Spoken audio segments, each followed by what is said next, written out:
ఇప్పుడు మా 2 ఏళ్ల పరిపాలన తర్వాత 2 ఏళ్ల నమ్మకం అభివృద్ధి సంక్షేమం కార్యక్రమం మీద కరపత్రాలు పంపకాలు ఎన్ని జరుగుతూ ఉన్నాయి. 45 డేస్ ప్రోగ్రామ్ ఇచ్చారు. సరే, ఏ ఊరికి పోయినా ఇప్పుడు గిరిజనవాడ ఇక్కడ వెంకన్నపాలెం వచ్చాము, వీళ్ళకి కొన్ని సమస్యలు ఉన్నాయి. 2 ఎకరాలు స్థలం ఉంది, అదంతా చెట్లు పెట్టుకుని ఇళ్ళు కట్టాలి, అలా దాన్ని ఏర్పాటు చేయమని చెప్పాం.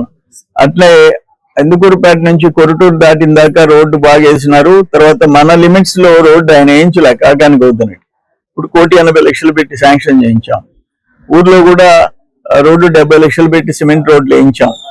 ఇప్పుడు ఈ కమ్యూనిటీ హాల్ శాంక్షన్ చేయించాం. ఇట్లా పనులు చేయించుకుంటూ పోతున్నాం.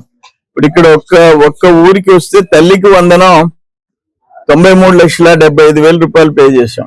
ఈ ఒక్క వెంకన్నపాలెంలో అన్నదాత సుఖీభవ 404 మంది రైతులకి 81,20,000 ఇచ్చాం. ఎన్టీఆర్ భరోసా పింఛన్లు నెలకి 23,45,000 ఇస్తున్నాం. నెలకి 23,45,000, సంవత్సరానికి 2,81,46,000 ఇస్తున్నాం. మత్స్యకారులకి 159 మందికి 31,80,000 ఇస్తున్నాం. మొత్తం మీద సంవత్సరానికి 4,90,00,000 ఒక్క వెంకన్నపాలెం గ్రామంకి వెల్ఫేర్ లో 4,90,00,000 ఇస్తున్నాం. ఈ కాకుండా కాలువలు, ఇప్పుడు సీతారామయ్య నీటి సంఘం అధ్యక్షుడు, కాలువలు మరమ్మతులు చేయించుకుంటున్నారు, పూడికలు తీసుకుంటున్నారు. లాస్ట్ 5 ఏళ్లలో ఆ పనులు కూడా చేయలేదు. గ్రావెల్ రోడ్డు శాంక్షన్ చేస్తున్నాం. అంటే ఏ శాఖకు ఆ శాఖ, నీటిపారుదల శాఖ కానీ రోడ్లు శాఖలు కానీ పని చేసుకుంటూ పోతున్నాయి. లాస్ట్ టైం మాదిరిగా మోతేసేసి నేను బటన్ నొక్కుతున్నాను అనలేదు. ఈ రోజు ఇప్పుడు ఒక గిరిజన కుటుంబం 3 బిడ్డలు, 3 బడికి పోతున్నారు. 39,000 రూపాయలు తల్లికి వందనం పడిపోయింది. 39,000. ఇంకొక ఇంట్లో కూడా అట్లే, కొంతమంది 2, 3, 4 అందరికి పడుతున్నాయి. ఇప్పుడు నిన్న చూసాం, ఒక కుటుంబం, గిరిజన కుటుంబంలో 5 మంది 65,000 రూపాయలు డబ్బులు పడ్డాయి. వాళ్ళు 13,500 ఇస్తే పిఎం కిసాన్ యోజన అన్నదాత సుఖీభవ మేము 20,000 రూపాయలు ఇస్తున్నాం. వాళ్ళు ఒక బిడ్డకి ఇస్తే తల్లికి వందనం మేము ఎంతమంది ఉంటే అంతమందికి ఇస్తున్నాం. 4,000 రూపాయలు పింఛన్ చేశాము. 6,000 రూపాయలు, 10,000, 15,000 రూపాయలు కూడా ఇస్తున్నాము. ప్రత్యేక శ్రద్ధ తీసుకుంటున్నాం. అందుకని అది ఓర్చుకోలేక పిచ్చి వాగటం. ఇప్పుడు భోగాపురం నీకు ఎయిర్పోర్ట్ వస్తే ఎందుకు అంత కడుపు మంట? మీరు దాన్ని గాలికి వదిలేశారు.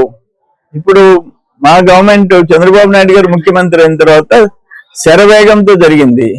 ఇంటర్నేషనల్ ఎయిర్పోర్టు ఆ 3 జిల్లాలకి సంబంధించి శ్రీకాకుళం, విజయనగరం, విశాఖపట్నంకి సెంటర్ పాయింట్ గా వచ్చింది. అది కూడా చూసి ఓర్చుకోలేని పరిస్థితి వైసీపీ వాళ్ళకి వచ్చింది. అందుకని అన్కంపారబుల్ లాస్ట్ 5 years జరిగిన పనులకి, గ్రామాల్లో ఈ 2 సంవత్సరాలు జరిగే పనులకి పోలికే లేదు. ఏ గ్రామానికి పోయినా తెలుస్తుంది. వాళ్ళు నోరు పారేసుకోవటం తప్ప పిచ్చి వాగుడు, పిచ్చి కూతలు, పచ్చి అబద్ధాలు, దాంతోనే జీవితం గడిపేస్తున్నారు. కానీ ప్రజలు అర్థం చేసుకుంటారు ఎవరి బతుకులు ఏంటి అని అనేది. ప్రజలు ప్రజలకి తెలుసు. మా గ్రామంలో మా బతుకేందో తెలీదా? నీ గ్రామం చుట్టూ నీ బతుకు తెలీదా? నోరు పారేసుకుంటే దానివల్ల ఉపయోగం ఏం చేస్తున్నాము ప్రజలకి, రైతులకి ఏం చేస్తున్నాము అనేది. ఇప్పుడు ఎల్నినో వస్తుంది, ఎల్నినో ప్రభావం ఎట్టుంటది, దానికోసం ఏం చేయాలని చెప్పి ముఖ్యమంత్రి గారు సమీక్ష పెట్టి దానికి యాక్షన్ ప్లాన్ తయారు చేస్తున్నాడు. సో ఒక రెస్పాన్సిబుల్ చీఫ్ మినిస్టర్ అక్కడ ఉన్నాడు. సపోర్ట్ గా లోకేష్ బాబు గారు, పవన్ కళ్యాణ్ గారు, అక్కడ ఢిల్లీలో మోడీ గారు ఉన్నారు. మొత్తం రాష్ట్రానికి మంచి రోజులు వచ్చాయి, మంచి భవిష్యత్తు ఉంటుంది.